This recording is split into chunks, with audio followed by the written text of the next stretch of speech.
आज जो दाना गेलेलो अजिंक्य ताराला नियोजन आमचं अचानकच असतं, त्याच्यामुळे अचानकपणे मैदान साफ करायचं चाललेलं आहे.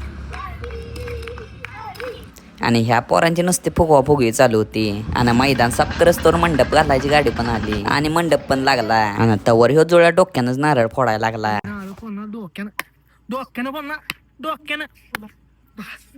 नारळ राहिलाच बाजूला, पण नारळ फोडायच्या नादात डोकं भावानं फोडलाच असते. नंतर ना मग पोरं आली तशी गाडीत घालून डायरेक्ट गड गाठला. मग गडाव आपल्या आईबाशी ज्योत पेटवली आणि ज्योत घेऊन खाली आलो. रातभर ज्योत पळवून पोरासनी लय गार लागायला लागलेलं आणि त्याचं जुगाड सकाळी झाले. गारटा लय असल्यामुळे पुढे जाऊन शेकाय थांबलेलो. तवर मागणं ज्योत आली आणि त्यात तवर दिवस पण उगावला आणि इकडं तवर दिप्याचा व्यायाम चालू झाला. व्यायाम झाल्या भाऊ बॉडी दाखवायला लागला. आता म्हणलं गडी काय तटत नाही, गाड्याला थांबवायला लागतो या म्हणून गाड्याला थांबवला आणि मग ज्योत मागणे असतोवर पोरांची चेष्टा चालू झाली. मग नंतर ना आम्ही जाऊन टप्पावर बसलो, कारण की कावळ्या उन्हाचा तडाखा लय भारी बसत होता. नंतर ना आम्ही मग गावात पोचलो आणि घरी गेल्या गेल्या महाराजांचं पूजन केलं. मग रात्री आपलं मंडळा बसल्या सगळ्या बायका गोळा होऊन आपलं त्यांनी पाळणा घेतला.